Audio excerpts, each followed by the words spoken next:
just having conversations with individuals around money, which is hard because our society, a few things we don't talk about. We don't talk about politics. We don't talk about money. We don't talk about sex. So it's hard, to have conversations around money with your friends and family. So you might not know unless you ask. You're listening to the heartbeat of the University of Maryland, Baltimore, the UMB Pulse.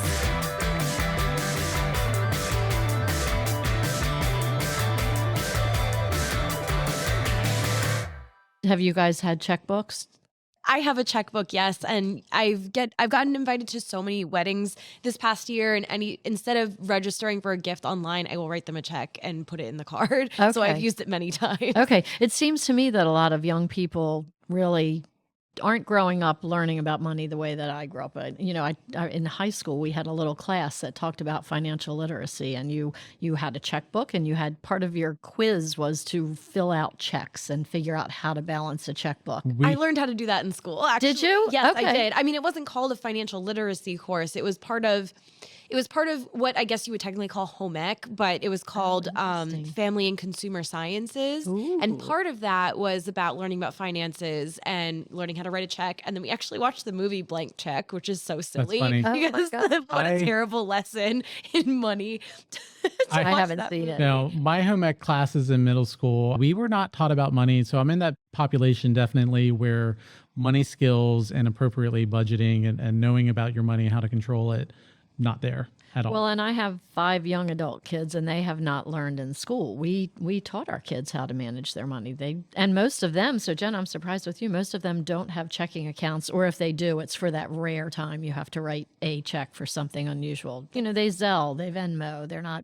Sure. So being educated on your finances and how to take care of yourself and your money is incredibly important, because really whoever controls the money in a situation controls everything. So, if you are with someone, with a partner, someone you're intimate with, and they take control of your finances, they have complete control over you and your next moves and what you can do and what you can access. And usually it doesn't just end with that. It's that they're controlling you. There could be physical control. There's emotional control. There could be violence in that relationship. So it could just be the tipping point of a whole lot of things gone awry. And something that we learned today in a conversation with Dr. Judy Postmus, the Dean of the University of Maryland School of Social Work, we talk about how financial abuse is something that, isn't really necessarily talked about, but is a huge, huge part of domestic violence, and people who maybe are in need of help, but it's not recognized because financial abuse is not something necessarily talked about. It's usually the physical violence and the emotional violence that people respond to. But what are you going to do if your partner destroys your credit and you can't find a new place to live because of that? What are you going to do if they cut up your clothes and you can't go on job interviews? That's all forms of financial abuse. And what can people do if they see a loved one who's in that situation, or you yourself find yourself in a situation like that? What are the resources you can find? What are the steps you can take to get out of that? And that's goes into the conversation that we had with Dr. Postmus today. And really, she shed a lot of light on this situation. Right. The amount of coercive control in a relationship over money and having the power over that and being able to escape, it's scary sometimes. And so, as you said, we've learned a lot. And so here's our conversation with Dean Judy Postmus. So Dean Judy Postmus, thank you for coming onto the UMB Pulse. We know it is a very busy time of year, as we were talking before we hit the record button, but it's also like a really busy time of year for awareness. Mm-hmm. Even though Social Worker Month is back in March, October is a pretty full month when you have Bullying Prevention, Health Literacy Month, Mental Illness Awareness Week is October 2nd through the 8th, and October is also Domestic Violence Prevention Month. But a lot of your research terms domestic violence as intimate partner violence. So I wanted to start off that first. Why the difference, and is it a moniker that we should adapt intimate partner violence. Right. So thank you for having me here today, and appreciate taking the time and for the attention for Domestic Violence Awareness Month. So the terms domestic violence and intimate partner violence are interchangeable. And it's a matter of some researchers and practitioners didn't necessarily like the word domestic, and so they changed it to intimate partner violence to be a little bit more descriptive, but they mean the same thing. Okay. I know with some research, they are very particular and trying to be more equitable, I guess, as part of the representation. So that's good to know about the interchanging of those terms. So the terms have evolved over time. Yeah. I mean, it started as wife abuse, and so clearly we needed to change Right. that. Oh, So- definitely. No, that makes a lot of sense because, Yeah. I mean, you don't have to domestically reside with a partner for there to be abuse. Correct. So intimate partner definitely encapsulates everything. So Correct. that makes a lot more sense. So in today's conversation, we're going to focus on a form called financial and economic abuse. And this is just one piece of your research that you do centering around intimate partner violence. So let's start off about what does that look like? What does economic and financial abuse look like in a relationship? And it can be more than just strictly money, right? Correct. To understand domestic violence or intimate partner violence, you have to start with understanding that it isn't just physical violence. There's a number of strategies in which an abuser tries to control and maintain and coercively control their partner into doing what they want. So a number of strategies, number of tactics. Physical violence certainly is one of them, usually not early on in the relationship. Other forms that people have focused on primarily in the field have been emotional abuse and some sexual violence that also occurs in relationships.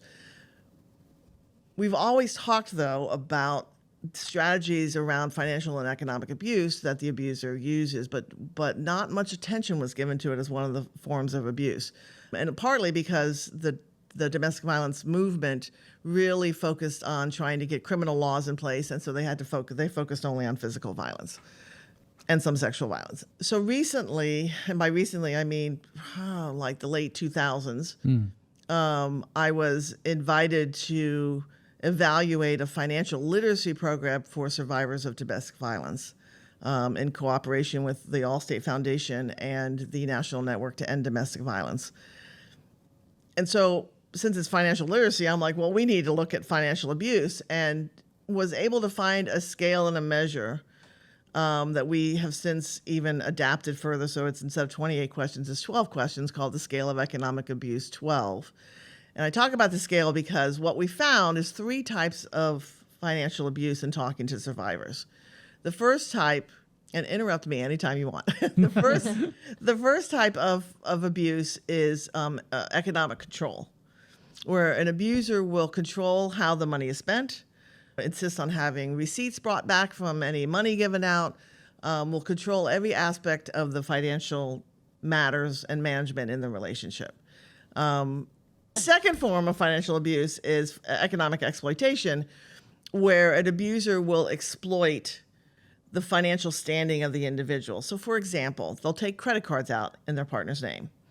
They'll run up credit. They won't pay bills on time, which then lowers credit scores and exploits the financial situation.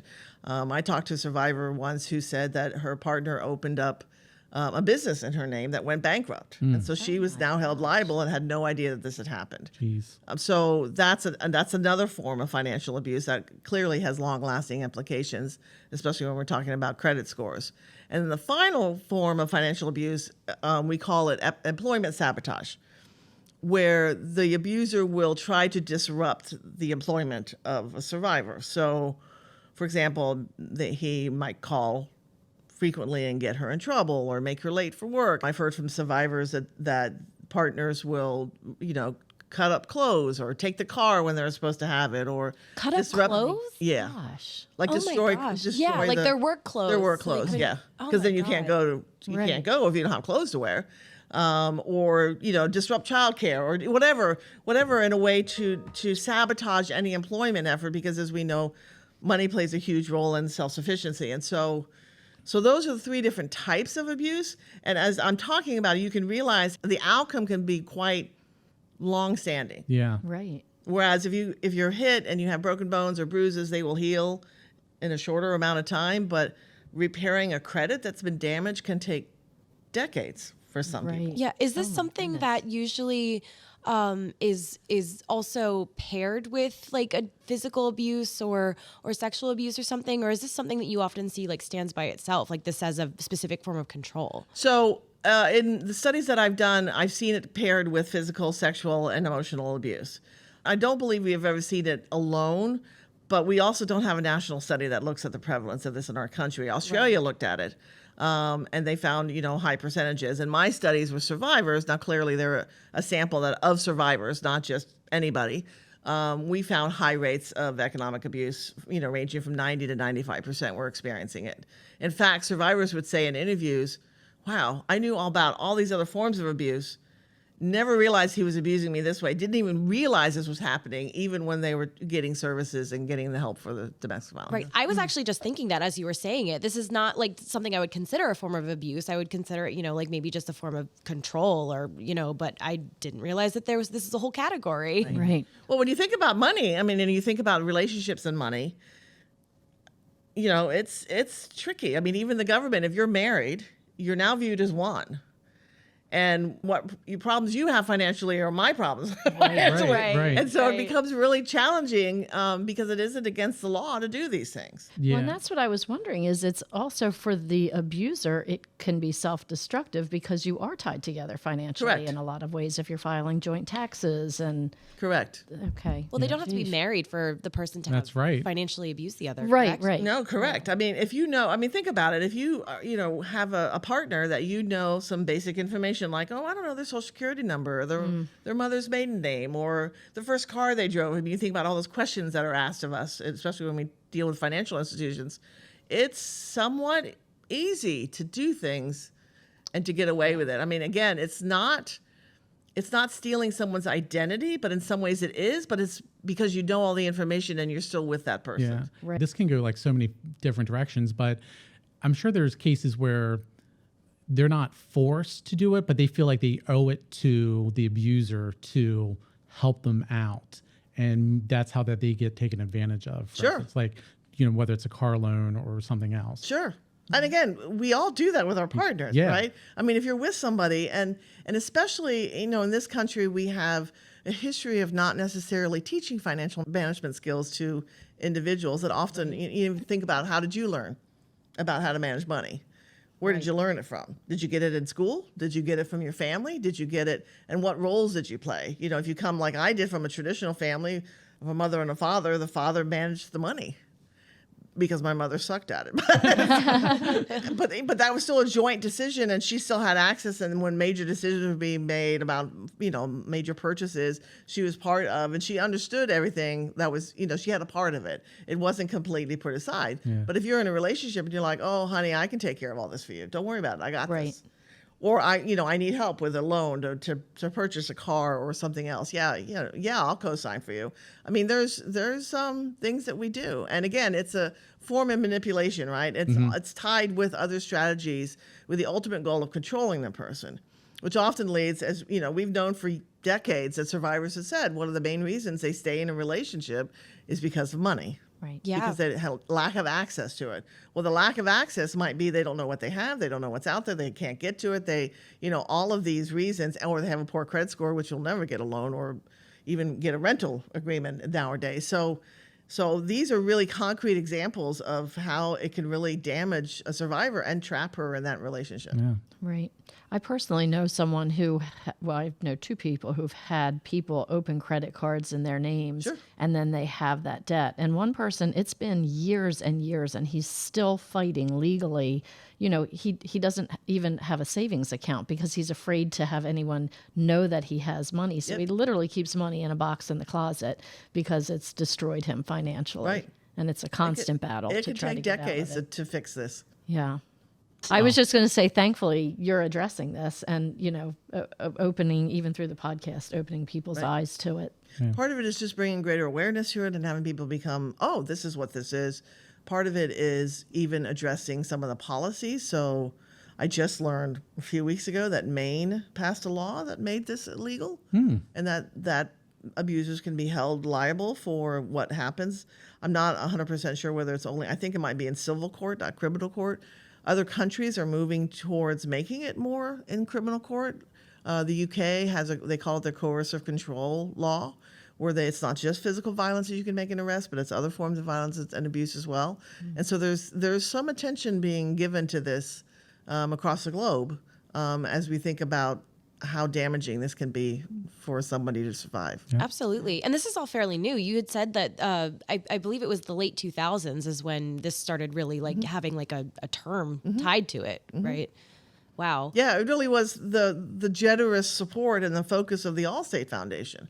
And it's interesting when you think about, it's the insurance company and their philanthropic arm. And you think, well, why would they be interested in this? Well, they took domestic violence on as a cause.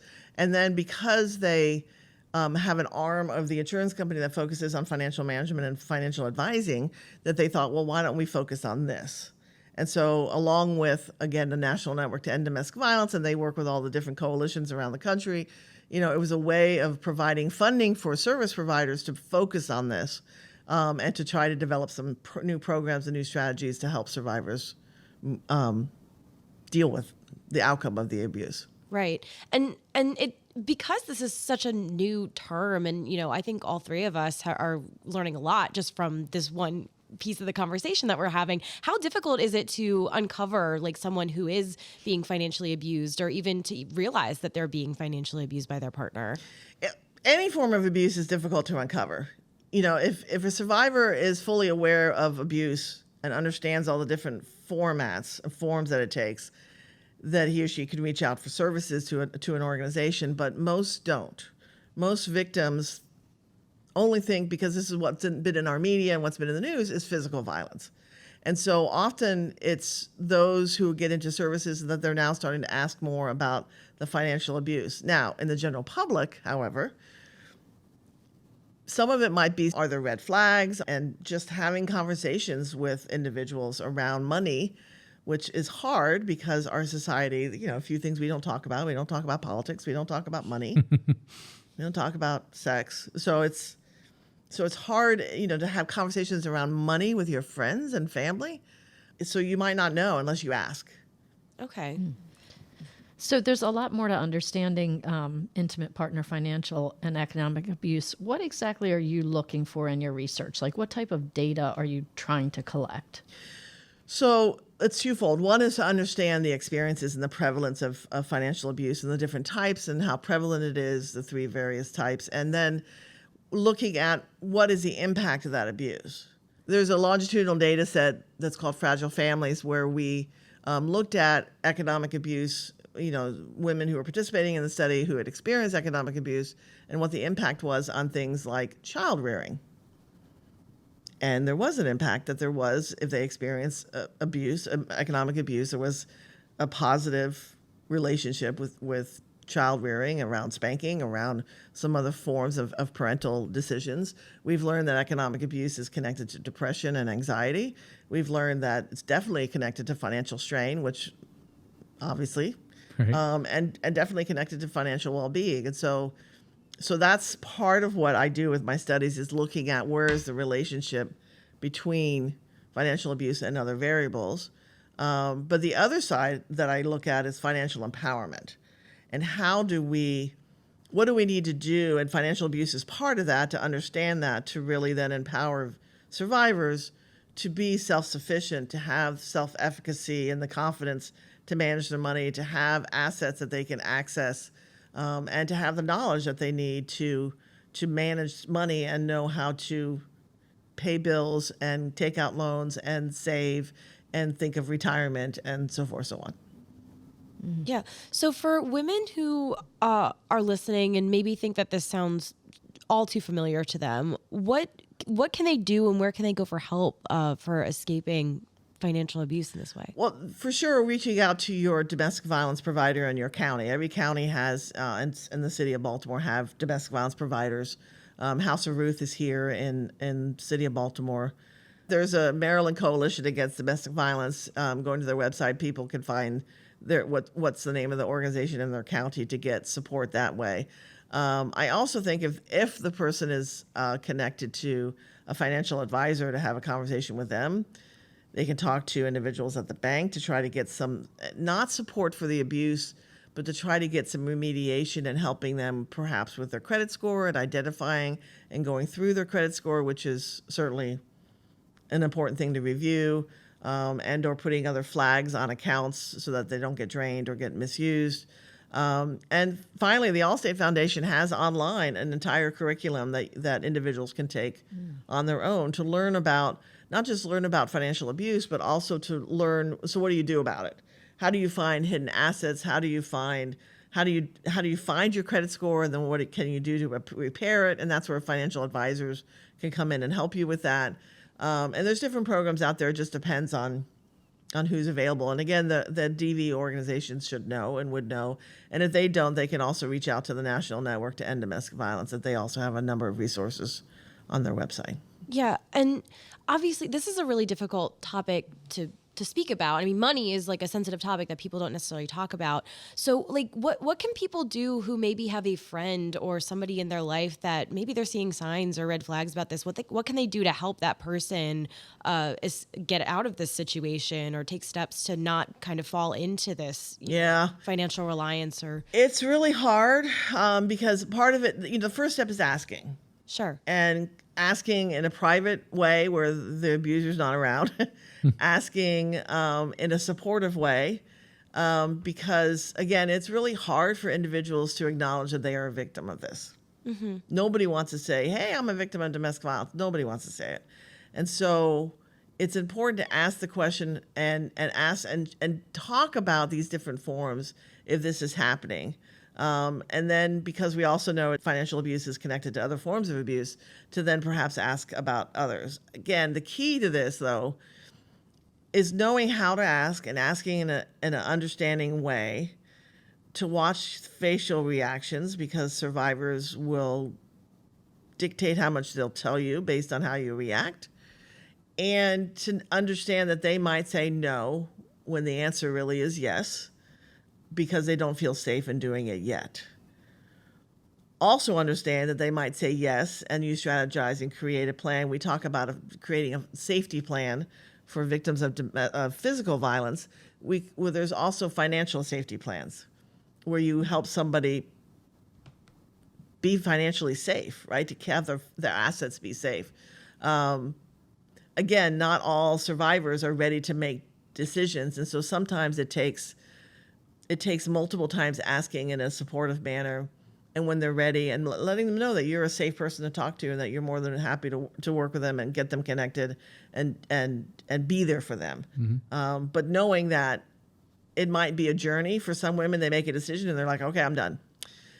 For many, it's a journey. It's not a one and done of, oh, I'm a victim, I have to leave, because there's so many other complicating factors, including money. Absolutely. Right. Yeah. Right. And you say creating a financial safety plan. What are some steps that people can take to create a financial safety plan for themselves to protect themselves? So some of it is looking at a credit score. So accessing a credit score, that might be if you know how to do it and they say, oh, I've never done a credit score, I've never looked at mine. So, maybe, let's sit down together and look at it if you're okay to do that. And then they'll see all the credit cards, right, that are being, and then go, are these yours? Are you aware of them? Mm-hmm. I think connecting them and having them talk to someone at the bank to protect if they have accounts at a bank, checking and savings account, if they're joint accounts, of saying, okay, well, I can't take all the money and put it in a private account because it is still joint. But you can install notifications that let you know if you're spending, if a certain amount goes out, right? And so, but you can do that online with your bank, or you can talk to somebody at the bank and to help you figure out how to do that. So there's different ways of protecting the finances and the money that you have. There's, for some financial safety planning, it's how can you save some money in a way that he or she doesn't know. Mm-hmm. Right. And how can you hide that money so that when you're ready to leave, you have a little nest egg. Right. Speaking of helping these folks and creating plans, comes to mind the Financial Social Work Institute at the University of Maryland School of Social Work. What are maybe the things that you're teaching the future or current social workers in this space? So the Financial Social Work Institute, their initiative, sorry. It's okay.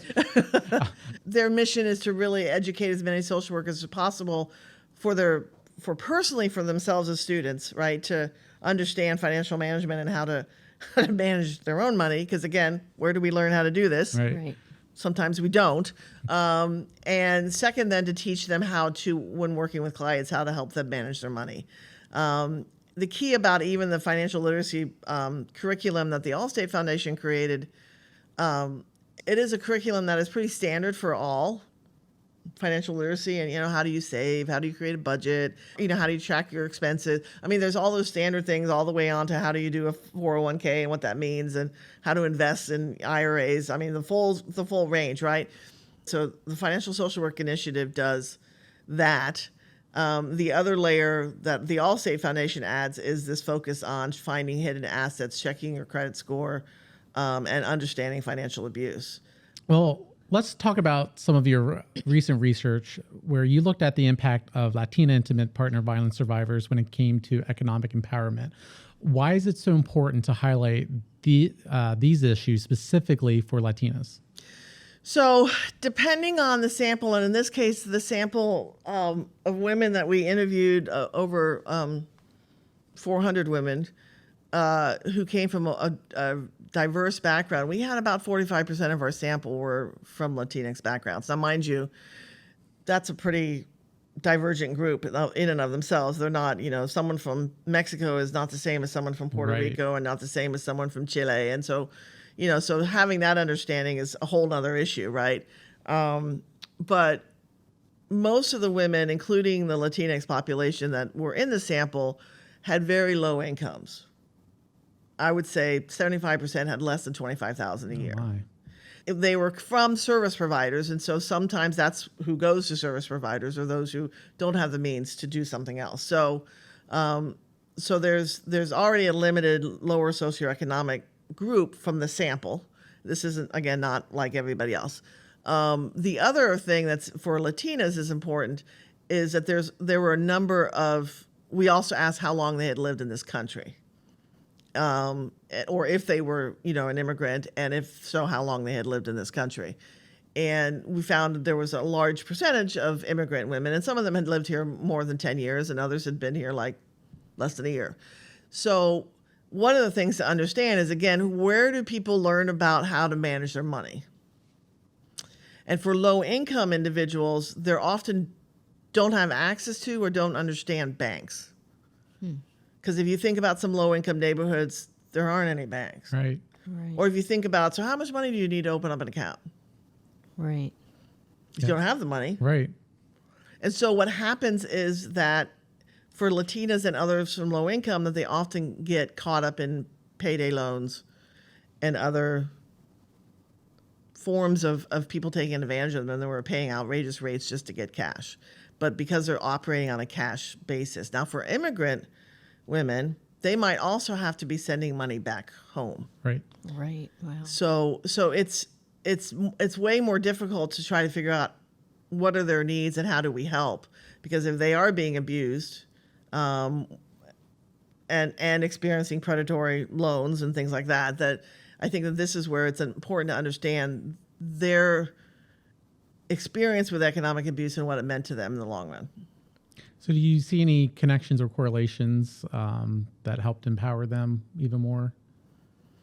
Well, I mean, the biggest empowerment was ensuring that the curriculum was culturally sensitive, Yeah. meaning it was also in a different language. Mm-hmm. And so many of the groups and the organizations we worked with where we recruited our sample, they had, the services were being provided in Spanish. And I think that's the first critical step. Oh, yeah. And again, it becomes part of that awareness and education of how do you understand how to do this, and then Yeah. what are the barriers you find, and how can we help you with those barriers? Hard enough for me to understand finances in English. Right. Well, Imagine to me, it just seems so overwhelming, Judy, when I'm trying to picture these primarily this set of women, and they're already struggling with possibly the language, and then low income. Like when you're already at a low income point and you're being abused, like it seems hopeless to me. I don't mean to be a pessimist, but Yeah. this is sad. It's just harder.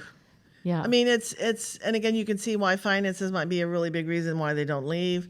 And some of it is, the women we had in our study, we followed them for 18 months, 15 months. We followed them for 15 months. And then even for some of the Latinas, from a couple of the agencies, we, for a qualitative portion, asked them even 6 months later after the 15 months about the impact of the curriculum. Knowledge is power. Okay. Having an awareness and understanding of the different types of abuse and how they're experiencing it, knowing what the safety plans are, knowing what to do, who to reach out to, and doing it over a period of time. Again, you think about our students who come in for orientation and, we bombard them with all this information, and yet they're not going to remember most of it. So because it takes time to sink in. It's the same thing for survivors. They're not going to remember all of it at one time, especially if they're in a crisis. So it takes time to work with them and to provide that information. But, the survivors that we interviewed long-term, the Latina survivors, they said they were able to save. They were able to get out and find housing. They started teaching their children about financial management. Nice. And for some survivors, in fact, a few of our researchers said they had to double check this with them. They said they were looking at retirement and had a retirement account, and they were like, it was the researcher was like, really? Because we weren't expecting this from low income. So knowledge is power. Developing the confidence that, yes, you can manage the money. Yes, you can overcome this, that self-efficacy, giving them the skills or the self-sufficiency to actually manage the money, and then giving them access to assets. So some programs around the country will do a match savings program. So for every dollar you save, I'll match it with $1, $2, $3, $4, up to $7, depending on the program. Okay. And so that's another way of helping individuals develop those assets. And so I'm keeping these 4 areas to really think about, well, what is financial empowerment? It is knowledge, it is self-efficacy, it is self-sufficiency, and it is having access to assets. And so it is hopeful. So the outcomes are quantitative. You are able to see actual change happening. Oh, absolutely. We saw for the entire sample, we saw an improvement in their knowledge, an improvement in their self-sufficiency skills, an improvement in their self-efficacy and how they felt and their confidence about money. We saw an improvement or actually a decrease in financial strain. We saw an improvement in their financial behaviors where they were actually implementing some of the things taught and learned from the curriculum. So it does help, and it does work. It's that knowledge is power, and focusing on those other areas as well can really make a difference. Yeah. Well, and while we are not here to promote Allstate, yay for Allstate. I mean, You're in good hands. awesome. Yeah. Yeah, Judy, let's kind of change gears a little bit. Let's talk a little bit about you and growing up in Miami, the journey of your parents. Tell us, how did you get to where you are? Yeah, it's an interesting journey because my parents are immigrants. They fled with their families as teenagers after World War II from Europe, from the Netherlands. So grew up very much in a low-income home where my father was a construction worker. He was a plasterer, which is a dying breed of construction workers. Mother stayed home because there were 4 or 5 of us, depending on the years, in the home, and it was tough. And so, father had an 8th grade education, but you give him numbers, 3-digit numbers, and multiply by another 3-digit number, and he could do it in his head. Oh, wow. So very smart. Yeah. But just not having the education. Mom got, a high school education in the Netherlands, wanted to go on to college, was told by her mom, either you go and we're going to leave you behind, or you move with us to the U.S. So not having much choice, but not having anybody. I had older siblings who went to college, that some finished undergrad, others didn't. And so for me, it was, a journey of I chuckle and say, I went to 3 undergraduate programs and still finished with my undergraduate degree in 4.5 years. Wow. Yeah. It was not the smartest way to do this, but I didn't have who, the guidance, the mentoring, the how do I do this? What do I do? What makes sense? And so, I started working in Liberty City in Miami, which is like West Baltimore, very low income, a lot of public housing, a lot of primarily at the time African-American families, struggling with the race riots that we had in Miami in the early 80s, which is dating me. Thank you very much. So working with families and youth and realizing that my undergraduate degree in nutrition Oh boy. wasn't helping so much. Right. And I had a friend who had gone off to get a master's in social work, and I was like, maybe I should get that degree. So, some of this is just stumbling in until I found some really good mentors. Yeah. So once I got my master's degree, there were a couple of faculty members who basically put me under their wings and said, we're gonna work with you. And these two African-American women, strong academics. I learned so much from them throughout my career. And at some point, while I was practicing, they said, you need to go off and get a PhD. And you need to leave the state of Florida. And I questioned the state of Florida thing. And they said, because my undergrad degree was from Miami, the MSW was from Miami. And they're like, you need to experience a different part of the country because Florida is different from the rest of the country. Absolutely. So went off to get in again, which PhD program? I didn't know about rankings. I didn't know about anything, and stumbled into a really good one because they made the best offer on how much money, and I picked based on location. So I ended up in Albany, New York. Oh boy.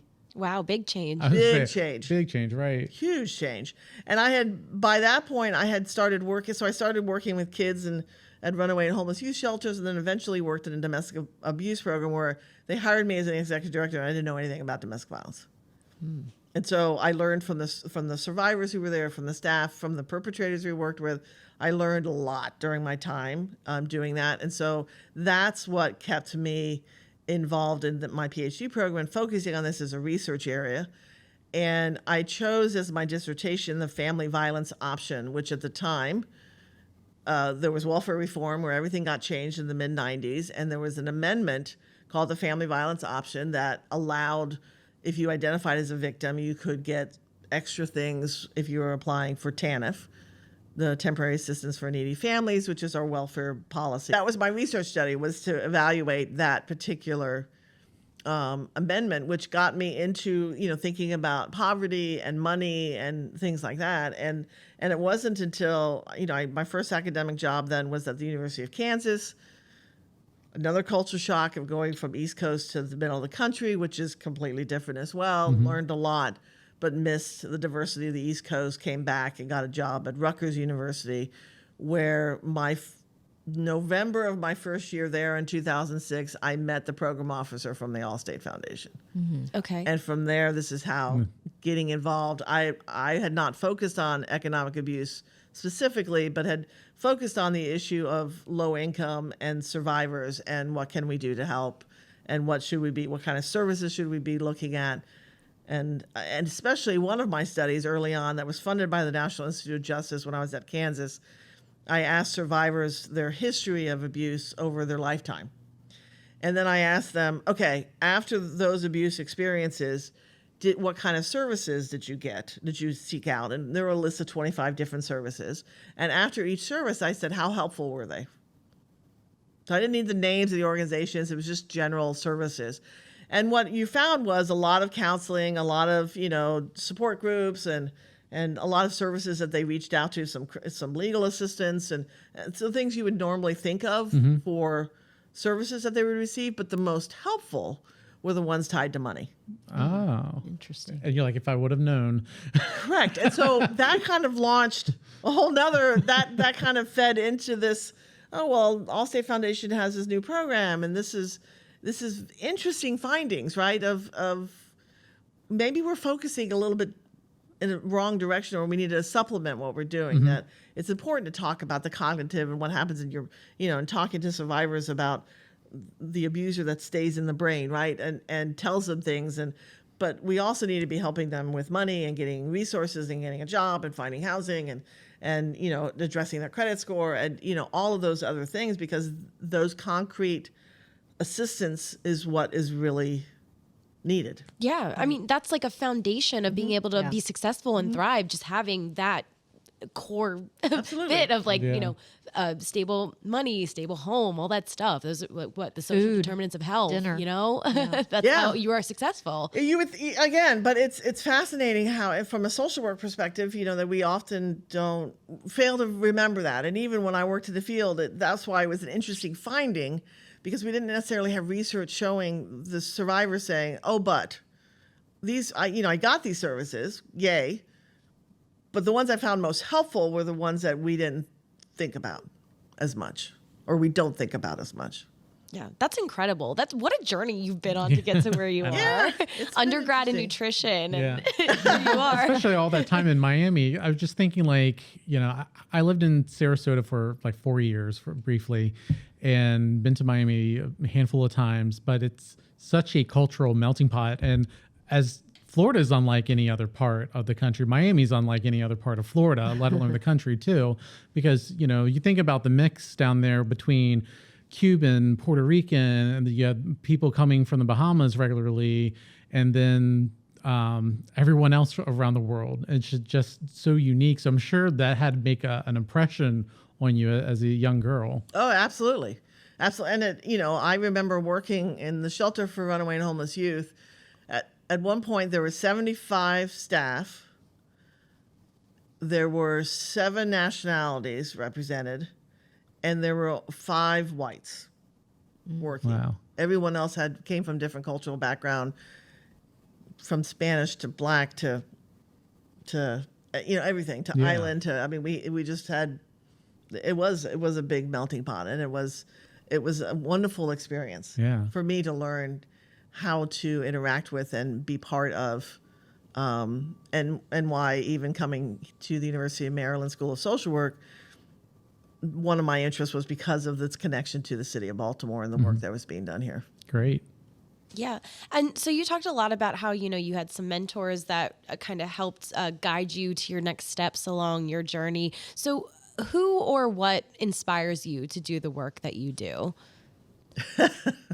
I know it's a big question. It's a big question.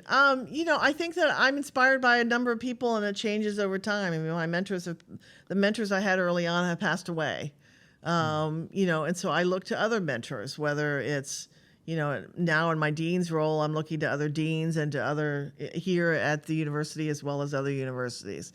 I'm looking for, you know, those who are doing education, look for them. I look for mentors, because mentors to me are people who teach you things. And so even working with community groups and learning from those who are living here and the work that's being done, and talking to the staff and the faculty and learning from them. I mean, they all help form who I am as a dean and who I am as a scholar, and, you know, continue doing that work. I'm still involved. I talk about, with students, I talk about being a first generation student. I talk about being a member of the LGBT community. And I said my other tribe, or my community, is my violence against women and children tribe, of the researchers and students who are interested in that, and that I have that as my go-to place when, you know, we want to talk and learn from each other. It's, you know, mentors are, it's a mosaic. I always talk about it being a mosaic, that you know, different people at different times for different reasons, and they can be people who have positions above you, people who have positions not above you. It can be anybody. Right. Yeah. And that's what you need to continue growing and continue moving on as a person. Right. And keeping yourself open. I mean, I think that's been, for me, and I tell this of students as well. I mean, there's no way, you know, as I was standing up at orientation, thinking I would be standing up as a dean. Right. There's no way there's no way when I was a MSW student thinking that I would ever, there's no way. So, you know, the point of it is to keep yourself open, listen to mentors, look for opportunities, see, you know, focus on your skills and what you have, what, you know, assess what drives you and your passion, and then go for it. Yeah. Well, you settled into Baltimore now for about 2 years, and part of that we've been shut down with the pandemic. So now that everything's opening up, let's have a little bit of fun. What's your favorite thing to do? What's your favorite hangout in the area now that you've kind of discovered Charm City? So I'm still learning that because it was shut down, and, you know, so you know, to give credit to the university, my favorite hangout is my office and being able to, being there with faculty and staff. President Jarrell will like that answer. No, really. So but I do enjoy being with faculty, staff, and students, and I think that is where I spend a lot of my time. Yeah. I think that other areas that I am a vegan as well, and so I have tried. Anytime I'm like, oh, new vegan restaurant, I got to go try, or a restaurant that's got vegan options, and you'll find them in the strangest places. Really?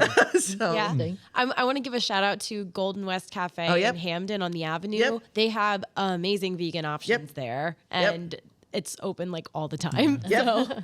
Been there many times. Awesome. I'll, if you're doing a shout out, I'll do a shout out to Johnny Rad's. Oh yeah, Johnny Rad's also has some great options. It's a skater bar. You walk in going, I don't know. They have a number of vegan options because I believe somebody who's a general manager or one of the owners. Yeah, I used to live a block away from there, so I know it very well.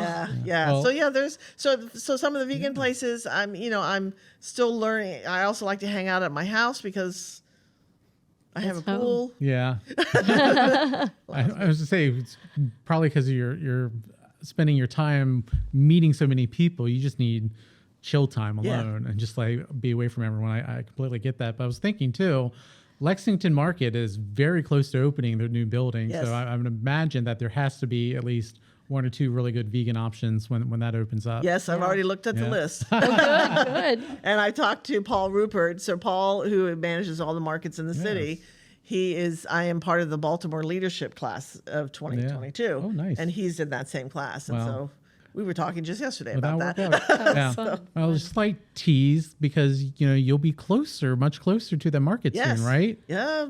They say 5 years. 5 years. New building on the corner of Lexington and Green, which will be, literally right a block away from the market. Yeah. Basically. I'm excited. Yeah, great. So, well, thank you so much for spending your time and talking about financial abuse. It's a very important topic to get out there because, as you mentioned at the top, it is somewhat invisible. And so hopefully we can shed some light and help some people understand it. So thank you so much, Dean Postmus. Thank you. Appreciate being here. What if somebody told you that ballistic test that could send somebody to jail is just as bulletproof as that Tinder match becoming your spouse? Doesn't sound too convincing, does it? Well, on our November episode of the UMB Pulse, Manka Sinha will join us to talk about how some forensic science is considered junk. Sinha is an associate professor at the University of Maryland Francis King Carey School of Law and leads the Criminal Defense Law Clinic. If that question didn't frighten you, maybe our upcoming bonus episode on the Westminster Hall and Burying Ground will.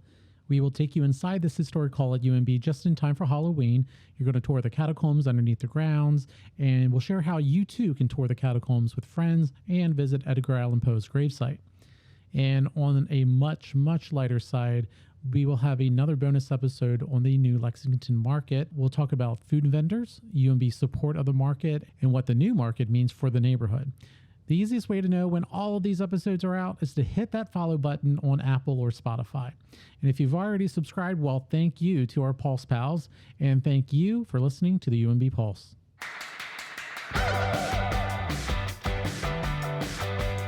The UMB Pulse with Charles Shalee, Dana Rampola, and Jenna Frick is a UMB Office of Communications and Public Affairs production. Edited by Charles Shalee, sound engineering by Jenna Frick, marketing by Dana Rampola, music by No Vibe, recorded in the University of Maryland, Baltimore Community Engagement Center.